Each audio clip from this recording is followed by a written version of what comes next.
दोस्तों, दादाजी का मर्डर एक खतरनाक मर्डर मिस्ट्री रिडल है क्योंकि इसमें 4 कैरेक्टर हैं और इन चारों के पास दादाजी का मर्डर करने के लिए अपना अपना मकसद है। हेलो दोस्तों, फाइंड बाइट के चैनल में आपका फिर से स्वागत है। आज हम फिर से आपके लिए जोरदार दिमागी पहेली दादाजी की डायरी लेके आए हैं। चलिए पहेली स्टार्ट करते हैं। एक घर था जिसके अंदर एक दादाजी रहते थे, मिस्टर दीनदयाल। वो अपनी छोटी पोती बिंदु के साथ रहते थे। बिंदु के माता पिता बचपन में ही सड़क एक्सीडेंट में मारे गए थे और उनके मरने के बाद उनके दादाजी ने इन दोनों बहनों इंदु और बिंदु और इनके निकम्मे भाई रमन को संभाला था। लेकिन रमन समय के साथ बिगड़ गया था और चोरी के इल्जाम में जेल में बंद था।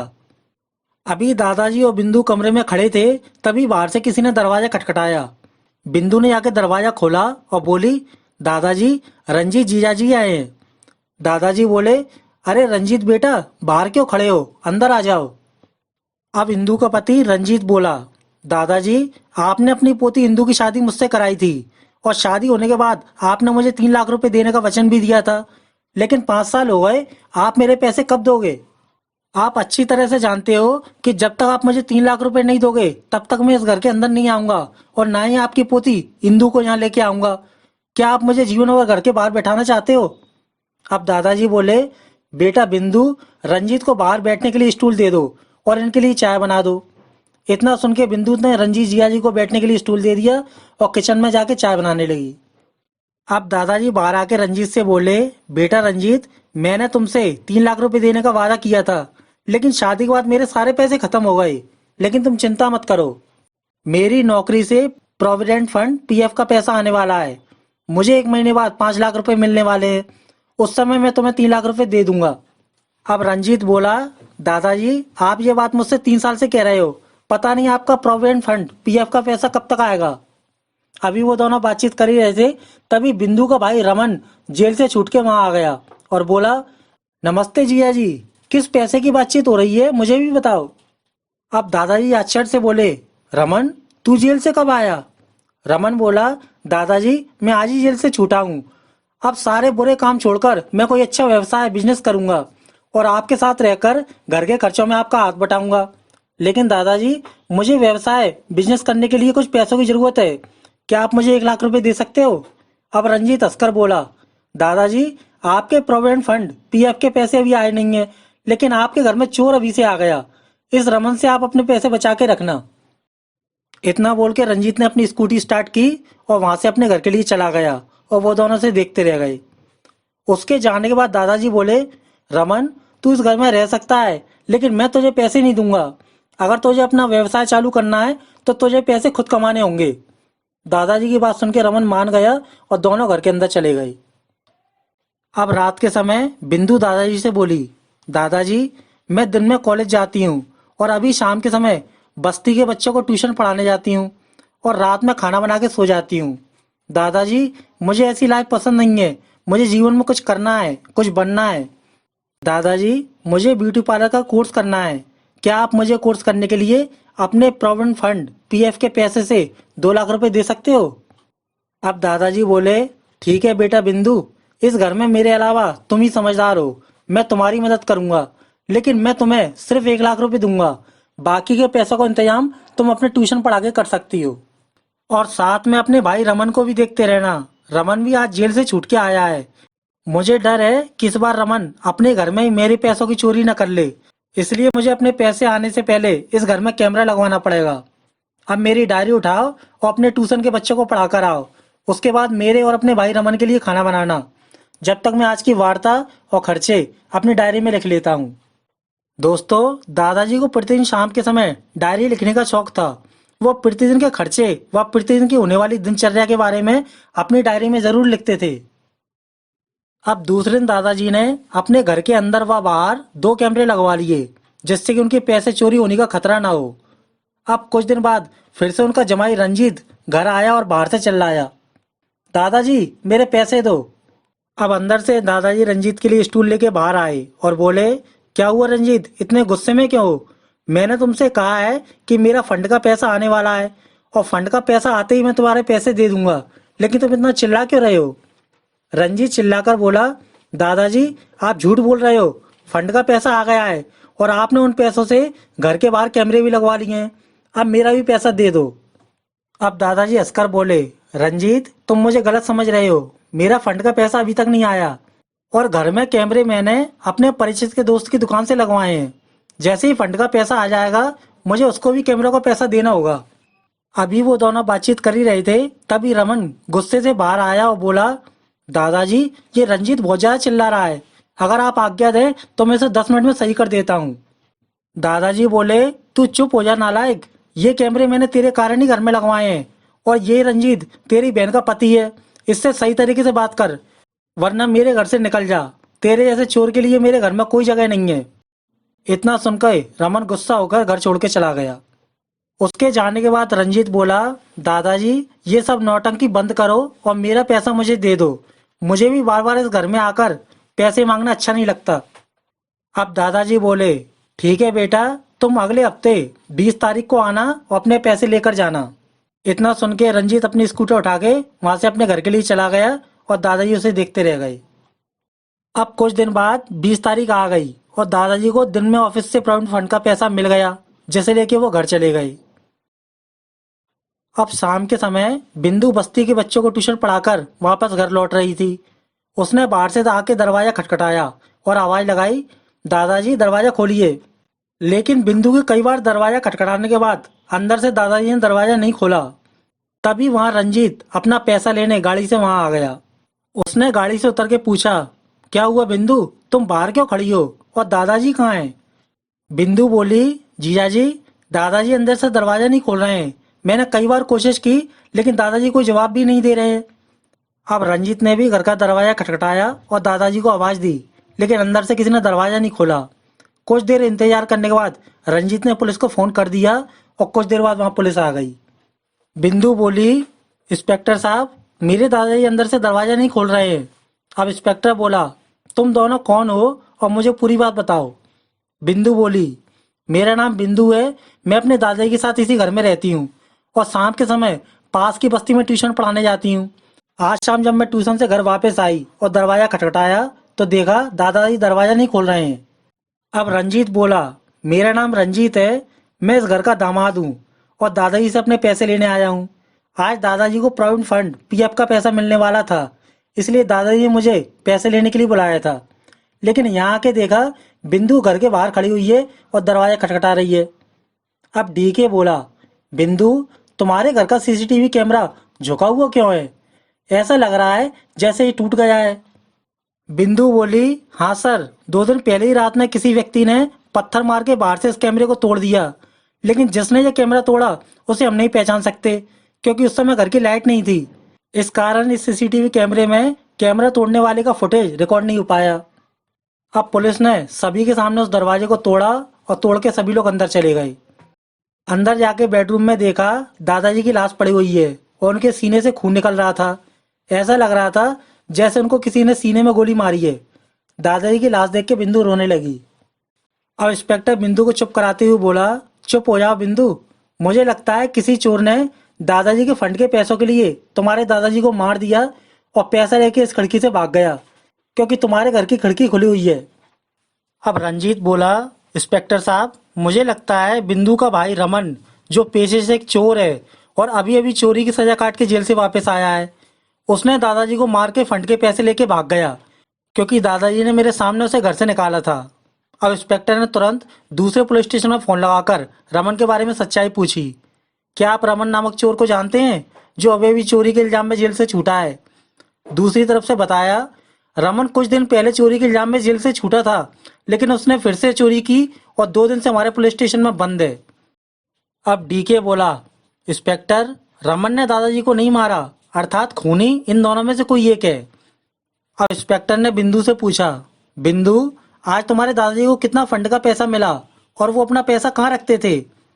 बिंदु बोली, दादाजी को आज 5 लाख रुपए फंड का पैसा मिलने वाला था, लेकिन अगर दादाजी को पैसा मिलता तो वो मुझे अवश्य बताते। लेकिन आज उन्होंने मुझसे पैसों के बारे में कोई बातचीत नहीं की, मतलब आज उनको फंड का पैसा नहीं मिला। अब रंजीत बोला, ये कैसे हो सकता है, दादाजी ने मुझे 20 तारीख को पैसों के लिए बुलाया था। अब बिंदु बोली, हाँ दादाजी ने मुझसे भी 20 तारीख अर्थात आज पैसा मिलने के बारे में बताया था और दादाजी आज ऑफिस भी गए थे, लेकिन वो चुपचाप वापस आ गए और कुछ नहीं बोले। मैं समझ गई कि आज पैसा नहीं मिला होगा। अब इंस्पेक्टर बोला, अगर फंड का पैसा आज नहीं मिला तो दादाजी का मर्डर कैसे हो गया और ये मर्डर किसने किया? अब डीके बोला, इंस्पेक्टर, दादाजी ने अपने इस घर में 2 कैमरे लगवाए हैं। बाहर का कैमरा 2 दिन पहले ही किसी ने तोड़ दिया और इस कमरे में दादाजी को किसी ने गोली मारी है और इस कमरे में भी कैमरा लगा हुआ है। हम इस कमरे की फुटेज देख के पता लगा सकते हैं कि ये मर्डर किसने किया और क्यों किया। इतना बोल के सभी लोग अंदर कमरे में फुटेज देखने चले गए।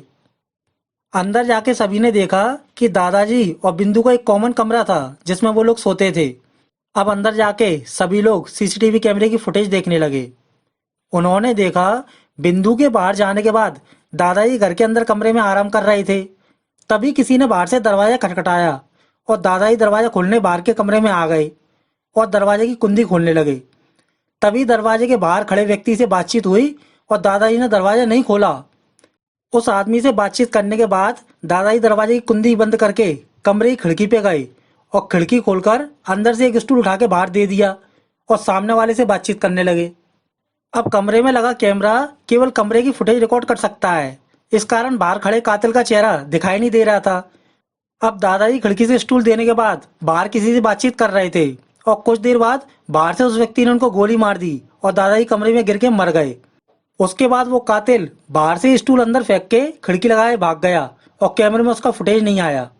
दोस्तों, पहली का पहला सवाल, दादाजी को किसने मारा? अपना आंसर नीचे कमेंट कीजिए।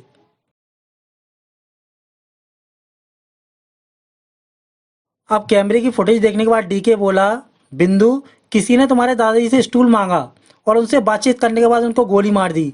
क्या तुम इस कातिल को पहचान सकती हो? अब बिंदु रोती हुई बोली, हाँ इंस्पेक्टर साहब, मेरे जीजा जी रंजीत ने मेरे दादाजी को मारा है, क्योंकि ये हमारे घर के अंदर कभी नहीं आते थे। ये हमेशा बाहर स्टूल मांगकर बैठ के बातचीत करते थे। अब रंजीत बोला, इंस्पेक्टर, मैंने दादाजी को नहीं मारा। मैं मानता हूँ कि मैं इनके घर के अंदर नहीं आता था, क्योंकि मैंने दादाजी से कहा था कि जिस दिन मुझे 3 लाख रुपए मिल जाएंगे मैं उसी दिन घर के अंदर आऊंगा, इसलिए मैं बाहर स्टूल मंगा के बैठता था। लेकिन इसका मतलब ये नहीं है कि मैंने पैसों के लिए दादाजी को मारा है। और अभी अभी बिंदु ने बताया कि आज दादाजी को फंड का पैसा भी नहीं मिला है, फिर भला मैं कैसे दादाजी को मार सकता हूँ? अब इंस्पेक्टर डीके से बोला, डीके, सीसीटीवी कैमरे में कातिल का चेहरा दिखाई नहीं दे रहा। अब तुम फोन करके ये पता लगाओ कि दादाजी का फंड का पैसा आज मिला है या नहीं। अब इंस्पेक्टर के कहने पे डीके ने दादाजी के ऑफिस में मैनेजर से बातचीत की। डीके बोला, मैनेजर ने बताया कि आज सुबह दादाजी को फंड के 5 लाख रुपए मिल गए हैं और सीसीटीवी कैमरे में देख के ऐसा लग रहा है कि कातिल दादाजी को बाहर से ही मार के भग गया। मतलब कातिल पैसे लेने के लिए अंदर नहीं आया, अर्थात पैसा इसी घर के अंदर होना चाहिए। इतना बोल के डीके दादाजी की अलमारी और उनके सामान को चेक करने लगा, लेकिन डीके को दादाजी के सामान से कोई पैसा नहीं मिला। उसके बाद डीके और इंस्पेक्टर ने बिंदु के सामान को भी अच्छी तरह से चेक किया और बाहर आके पूरे घर की अच्छी तरह तलाशी ली, लेकिन किसी को उस घर से दादाजी का पैसा नहीं मिला। अब डीके बोला, घर में पैसा नहीं मिला और दादाजी का मर्डर हो चुका है और कातिल सीसीटीवी में दिखाई भी नहीं दे रहा, और दादाजी ने पैसे मिलने की बात बिंदु को क्यों नहीं बताई? इंस्पेक्टर, मुझे कुछ समझ नहीं आ रहा है। बिंदु बोली, इंस्पेक्टर साहब, मैं बताती हूँ रंजीत ने दादाजी को क्यों मारा और कैसे मारा। दोस्तों, पहली का दूसरा सवाल, अब बिंदु रंजीत को कातिल कैसे सिद्ध करेगी? अपना आंसर नीचे कमेंट कीजिए।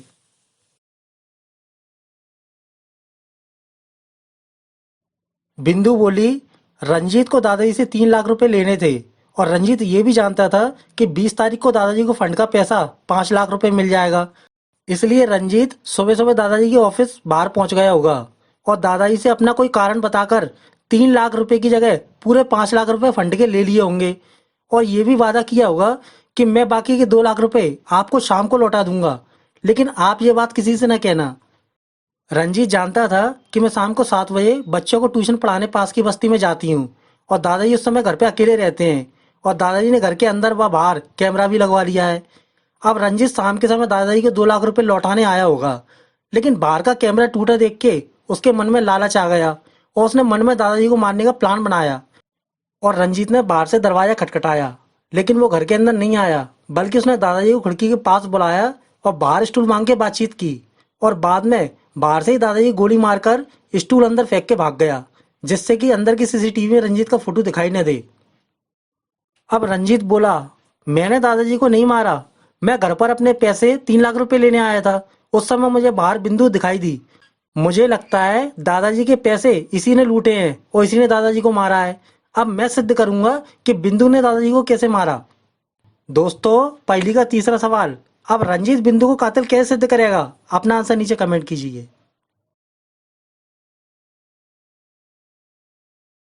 रंजीत बोला, आज सुबह दादाजी को फंड का पैसा मिल गया और दादाजी ने घर आके बिंदु को पैसों के बारे में बताया और इसे ब्यूटी पार्लर के कोर्स के लिए 1 लाख रुपए दे दिए और बाकी के पैसे अपने पास रख लिए। अब बिंदु के मन में पैसे देख के लालच आया और उसने दादाजी को मारकर पैसे लूटने का प्लान बनाया। बिंदु ने दिन में ही कॉलेज जाकर बाहर से एक बंदूक का इंतजाम किया और उसे चुपचाप से घर पे ले आई।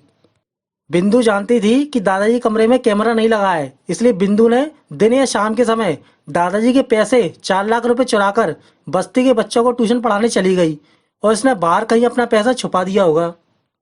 अब शाम को बिंदु घर वापस आई। उसने बाहर से दरवाजा खटखटाया होगा। दादाजी ने बिंदु की आवाज़ सुन के दरवाजा खोलने गए, लेकिन बिंदु ने दरवाजे की कुंडी कड़ी बाहर से लगा दी और दादाजी से बोली, दादाजी, बाहर से दरवाजा नहीं खुल रहा, आप मुझे कमरे की खिड़की पर आकर स्टूल दे दो, मैं स्टूल पर चढ़कर कमरे के अंदर आ जाऊंगी। दादाजी समझ गए कि बिंदु की हाइट लंबाई छोटी है, इसलिए वो खिड़की पर नहीं चढ़ पाएगी, इसलिए बाहर स्टूल मांग रही है। इसलिए दादाजी ने तुरंत खिड़की खोलकर बिंदु को अंदर आने के लिए बाहर स्टूल दे दिया। बिंदु भी जानती थी कि कमरे में कैमरा लगा हुआ है और फुटेज रिकॉर्ड हो रही है, इसलिए बिंदु ने दादाजी को खिड़की खोलने के बाद बाहर से गोली मारी, जिससे कि उसका चेहरा कैमरे में दिखाई नहीं दे, और स्टूल इसलिए मांगा जिससे कि दादाजी कत्ल में रंजीत का नाम आ जाए। अब इंस्पेक्टर बोला, डीके, अब ये केस बहुत उलझ गया है और दोनों अपनी अपनी जगह सही बोल रहे हैं। अब मुझे ये समझ नहीं आ रहा कि इन दोनों में से कातिल कौन है। डीके बोला, इंस्पेक्टर, इन दोनों की अच्छी तरह से तलाशी लो, इनके पास कातिल होने का सबूत अवश्य मिलेगा। अब डीके के कहने पर इंस्पेक्टर ने दोनों को चेक किया, लेकिन रंजीत के पास से स्कूटर की चाबी और पर्स के अलावा कुछ नहीं निकला और बिंदु के पास बच्चों की कॉपियां और 2 पेन के अलावा कुछ नहीं निकला। अब इंस्पेक्टर बोला, डीके, इन दोनों के पास कातिल होने का कोई सबूत नहीं निकला, इसलिए अब स्टूल के आधार पर हमें रंजीत को पुलिस थाने ले जाना होगा, क्योंकि बाहर स्टूल मंगा के रंजीत बैठता था। इतना बोल के सभी लोग बाहर आ गए और रंजीत को पुलिस स्टेशन ले जाने लगे। अभी वो लोग रंजीत को लेके जा ही रहे थे कि तभी रंजीत की वाइफ इंदु वहां आ गई और उसने रंजीत को रोक दिया। अब रंजीत और इंस्पेक्टर ने उसे पूरी बात बताई। सभी की बात सुनने के बाद इंदु बोली, इंस्पेक्टर साहब, अब कातिल का पता हमारे दादाजी की डायरी से लग सकता है। हमारे दादाजी को प्रतिदिन डायरी लिखने का शौक आदत है। दादाजी उस डायरी में प्रतिदिन के खर्चे व वार्ता, लोगों से हुई बातचीत का विवरण लिखते थे। अगर आज दादाजी फंड का पैसा घर लाए हैं तो उन्होंने अपने पैसों के बारे में डायरी में अवश्य लिखा होगा। इतना सुन के सभी लोग दादाजी के कमरे में पहुंच गए और बिंदु ने दादाजी की डायरी उठाकर इंस्पेक्टर को दे दी। सभी लोगों ने दादाजी का डायरी का पेज खोला और दादाजी ने आज 20 तारीख को एक पेज पर अपने दिन के खर्चों के विवरण को लिखा था। 2 किलो शक्कर, 2 किलो पोहा, 1 किलो साबूदाना, 1 किलो दाल, 1 किलो बेसन, 2 पेन, टोटल 500 रुपये। और दूसरी तरफ वार्ता के कॉलम में दादाजी ने केवल एक शब्द लिखा था, आज। अब इंस्पेक्टर डायरी देख के बोला, डीके, दादाजी ने आज अपने दिन भर के खर्चे इस डायरी में लिख दिए, लेकिन उन्होंने अपने पैसे या कातिल के बारे में नहीं लिखा है। हम इस डायरी के आधार पर कातिल तक नहीं पहुंच सकते हैं। अब डीके बोला, इंस्पेक्टर, मुझे इस डायरी में कल 19 तारीख का पेज दिखाओ। अब डीके के कहने पर इंस्पेक्टर ने सभी लोगों के सामने एक दिन पहले का पेज देखा। उस 19 तारीख के पेज में दादाजी ने दिन के खर्चों का विवरण व दूसरी साइड वार्ता में लिखा था, कल 20 तारीख है, कल मुझे ऑफिस से 5 लाख रुपए मिलने वाले हैं। सभी लोगों ने दोनों दिन के पेज को ध्यान से देखा। अब डीके बोला, इंस्पेक्टर, डायरी देख के मुझे समझ आ गया कि कातिल कौन है। दोस्तों, पहले का चौथा सवाल, डीके को डायरी देख के कातिल के बारे में कैसे पता चला? अपना आंसर नीचे कमेंट कीजिए।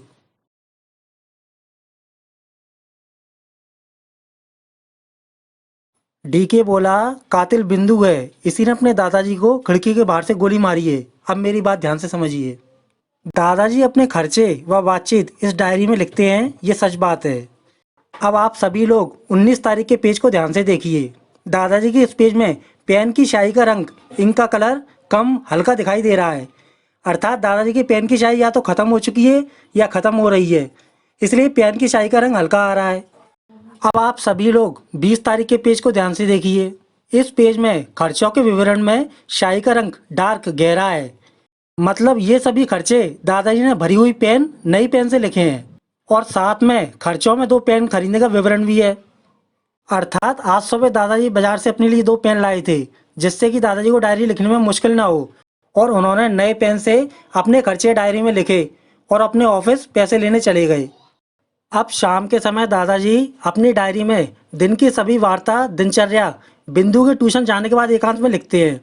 इसलिए बिंदु ने शाम को मौका पाकर दादाजी के सभी पैसे चुराए और साथ में दादाजी के 2 नए पेन चुराकर अपने साथ ट्यूशन ले गई, जिससे कि दादाजी अपने पैसों के बारे में डायरी में न लिख पाए।